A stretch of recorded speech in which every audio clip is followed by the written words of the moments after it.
Hay algunos que enseñan de que el Antiguo Testamento nunca revela la verdad acerca de la Trinidad.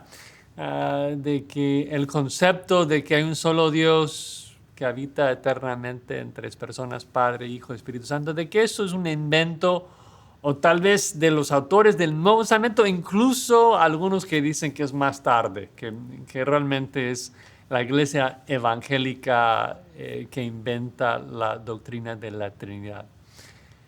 Nosotros que somos evangélicos comprendemos que si la Trinidad es cierto que lo es, entonces no es algo que se puede enseñar después, o sea, tiene que ser algo que se enseña por toda la Escritura. Ahora, obvio, cuando empezamos a leer la Biblia, Dios no nos revela todo en Génesis 1:1. O sea, la revelación revela quién es Dios poco a poco, de manera paulatina. Lo llamamos la revelación progresiva, de que Dios comienza en Génesis 1 y nos comienza a decir algunas cosas, nos da a entender un poquito del Evangelio en Génesis 3:15, pero sí, poco a poco nos va revelando las cosas. Pero aún así, no es de que Dios puede hablarnos de que Él es un solo ser, una sola persona en Génesis, luego cambiar en el Nuevo Testamento, cuando vemos ahí en el bautismo de Jesucristo, de que el Padre está hablando, el Espíritu está descendiendo como paloma y Jesucristo allí. No es de que es por primera vez en el huerto de Getsemaní de que el Hijo está conversando con su Padre. Tiene que haber evidencia de la Trinidad aún en el Antiguo Testamento. Claro, claro que sí, lo hay. Creo que uno de los versículos más claros que enseñan la Trinidad en el Antiguo Testamento se encuentra en Isaías 48, versículo 16. Y como siempre, antes de leerlo, quisiera mostrarles un poquito del contexto de Isaías. Tal vez no todos están familiarizados con el libro. Isaías escribe en los 700 más o menos antes de Cristo. Si estamos leyendo el Antiguo Testamento, básicamente la nación de Israel se encuentra dividido. Tienes las 10 tribus del norte. En Samaria tienes las 2 tribus del sur, en Judá, Israel y Judá. Y en los 722 en particular, Sennacherib, el líder de los asirios, desciende de Asiria y conquista a las 10 tribus del norte y los lleva al exilio. De hecho, reemplaza a esas 10 tribus del norte, los mezcla con otros asirios, creando la raza de los samaritanos. Y en ese mismo momento, Sennacherib desciende para también derrotar a la nación de Judá, las 2 tribus que se quedaban en el sur. Y de manera milagrosa, Ezequías, el rey Ezequías, ora al Señor, se humilla delante de Jehová. Y en una noche, el ángel de Jehová mata a 185,000 soldados asirios. Ellos tienen que volver a su tierra y la nación de Judá queda salvada, queda libre de la amenaza de los asirios. Pero lamentablemente Ezequías muestra todos los tesoros del templo de Jehová a los babilonios, así que Dios promete de que los israelitas serán también exiliados a Babilonia por 70 años. Ahora, el libro de Isaías abarca toda esa historia.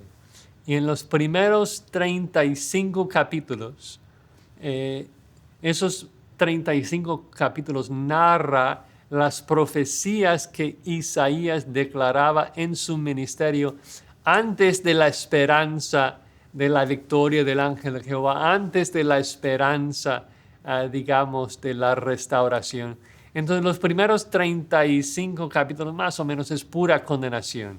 Ay de las naciones, ay de los que confían en Él, todos van a morir, o sea, mucha condenación los primeros 35 capítulos. Luego en Isaías 36 al 39, Isaías narra lo que pasa con la derrota de los asirios en los tiempos de Ezequías, de que Sennacherib, baja y que el ángel Jehová los derrota y que regresan. Y luego cuando llegamos a Isaías 40, ahí es donde el libro toma un giro drástico y Dios da esperanza a su pueblo. Dice, consolaos, consolaos, pueblo mío. Y comienza a animarles de la esperanza y de muchas profecías de que Dios iba a restaurarlos. De que aunque Israel había pecado, aunque ellos habían mostrado todos los tesoros del templo a los babilonios, aunque ellos iban a ser exiliados a Babilonia por 70 años, después de esa disciplina, Dios iba a regresarlos y Dios iba a prosperarlos. De hecho, en Isaías capítulo 44, Dios predice exactamente el nombre de la persona que iba a decretar su regreso a la tierra prometida. Dice ahí, Jehová está hablando, Isaías 44, 26, yo el que despierta la palabra de su siervo y cumple el consejo de sus mensajeros, que dice a Jerusalén serás habitada y a las ciudades de Judá reconstruidas serán, sus ruinas reedificaré, dice a las profundidades secaos y tus ríos haré secar. Dice de Ciro, eres mi pastor y cumplirá todo lo que yo quiero. Al decir a Jerusalén serás edificada y al templo serás fundado. Entonces tenemos esta gran promesa de que durante el exilio Dios va a ministrar a su pueblo, va a regresar a la tierra y será Ciro el nombre del rey medo-persa que regresa a los israelitas a la tierra prometida.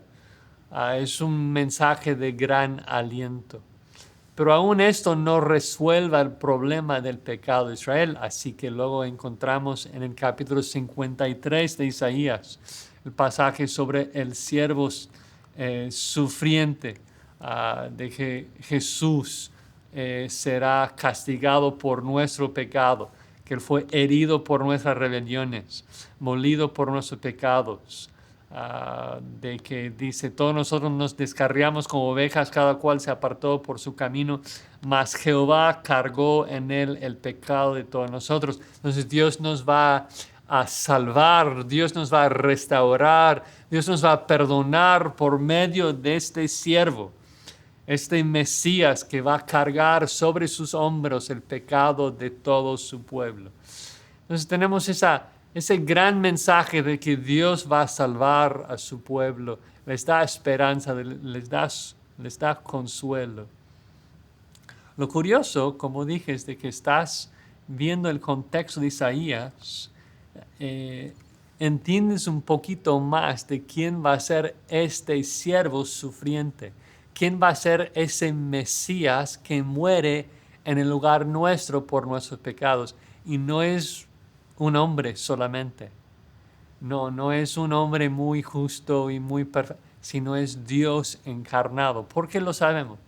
Bueno, porque si estamos aquí en Isaías capítulo 48, versículo 12, miren lo que dice, presten atención a la persona que está hablando. Dice, óyeme Jacob y tú Israel, a quien llamé. Yo mismo, yo el primero, yo también el postrero, mi mano fundó también la tierra, mi mano derecha midió los cielos con el palmo, al llamarlos yo, comparecieron juntamente. O sea, ¿quién habla?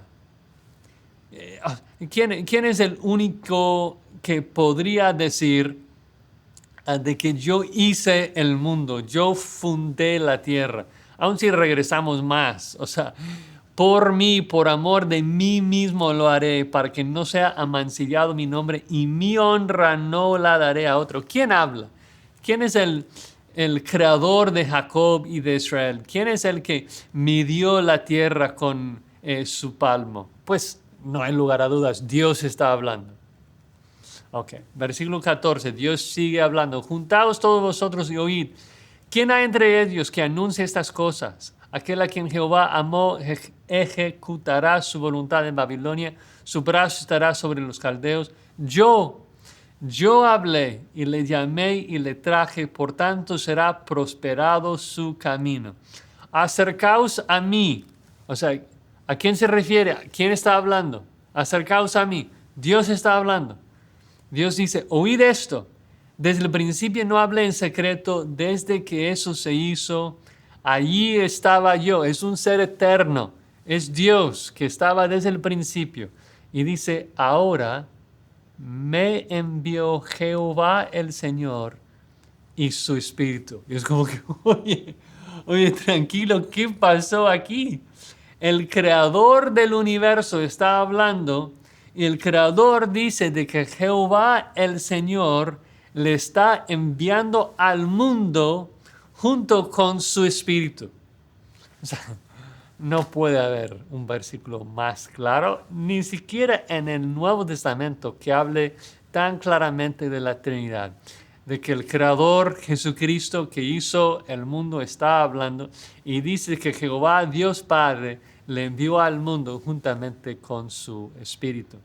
Entonces, claramente, o sea, la verdad de la Trinidad se enseña en toda la Biblia, también en el Antiguo Testamento.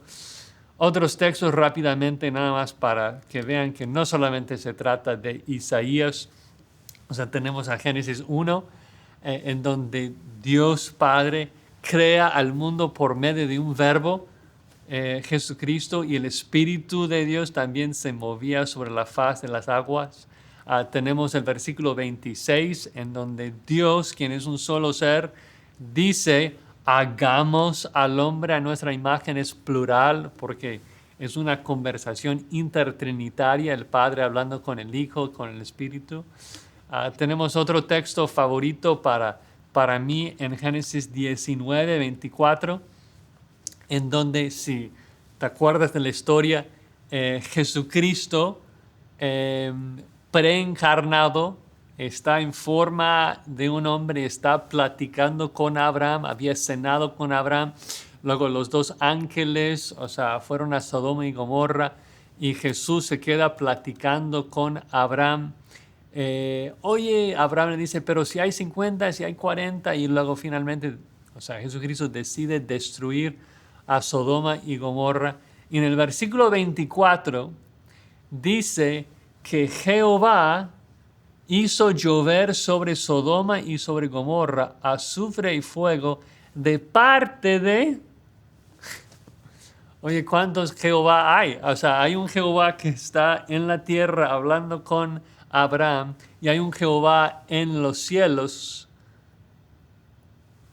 Este Jehová es un Dios trino y el Padre está en el cielo y el Hijo, o sea, aunque los dos, o sea, personas son el mismo ser, omnipresentes, pues, pero de manera antropomórfica, Jesucristo está ahí frente a Abraham platicando con él y él desde ahí hace llover azufre y fuego de parte del Padre que está en los cielos.